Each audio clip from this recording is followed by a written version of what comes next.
कहने वाले ने भी क्या खूब कहा है, परिणाम का परिणाम आशीर्वाद है। नमस्कार दोस्तों, कैसे हैं आप सब। आइए आपको आज एक कहानी सुनाती हूँ। हमारी आज की कहानी है परिणाम का महत्व। महाभारत का युद्ध चल रहा था। एक दिन दुर्योधन के व्यंग से आहत होकर भीष्म पितामह ने घोषणा कर दी कि मैं कल पांडवों का वध कर दूंगा। उनकी घोषणा का पता चलते ही पांडवों के शिविर में बेचैनी बढ़ गई। भीष्म की क्षमताओं के बारे में सभी को पता था, इसीलिए सभी किसी अनिष्ट की आशंका से परेशान हो गए। तब श्री कृष्ण ने द्रौपदी से कहा, अभी मेरे साथ चलो। श्री कृष्ण द्रौपदी को लेकर सीधा भीष्म पितामह के शिविर में पहुंच गए। शिविर के बाहर खड़े होकर उन्होंने द्रौपदी से कहा, अंदर जाकर पितामह को प्रणाम करो। द्रौपदी अंदर गई और उन्होंने पितामह को जाकर प्रणाम किया तो उन्होंने अखंड सौभाग्यवती भव्य का आशीर्वाद दे दिया।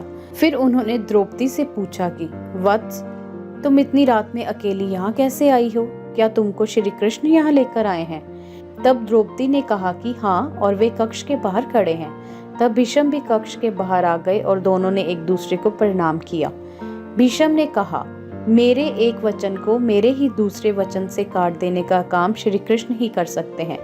शिविर से वापस लौटते समय श्री कृष्ण ने द्रौपदी से कहा कि तुम्हारे एक बार जाकर पितामह को प्रणाम करने से तुम्हारे पतियों को जीवन दान मिल गया है। अगर तुम प्रतिदिन भीष्म, धृतराष्ट्र, द्रोणाचार्य आदि को प्रणाम करती होती और दुर्योधन, दुशासन आदि की पत्नियां भी पांडवों को प्रणाम करती होती तो शायद इस युद्ध की नौबत ही न आती। दोस्तों, इस कहानी से हमें ये शिक्षा मिलती है कि वर्तमान में हमारे घरों में जो इतनी समस्याएं हैं उनका भी मूल कारण यही है कि जाने अनजाने अक्सर घरों के बड़ों की उपेक्षा हो जाती है। यदि घर के बच्चे और बहुएं प्रतिदिन घर के सभी बड़ों को प्रणाम कर उनका आशीर्वाद ले तो शायद किसी भी घर में कभी कोई कलेश ना हो। बड़ों के दिए आशीर्वाद कवच की तरह काम करते हैं और उनको कोई अस्त्र शस्त्र नहीं भेज सकता। सभी इस संस्कृति को सुनिश्चित कर नियमबद्ध करें तो सभी घर स्वर्ग बन जाएंगे। और जैसे कि मैं हर बार कहती हूँ, कोशिश करते जाइए, अच्छे इंसान बनते जाइए, सफलता जरूर मिलेगी। खुश रहिए, हंसते रहिए। धन्यवाद।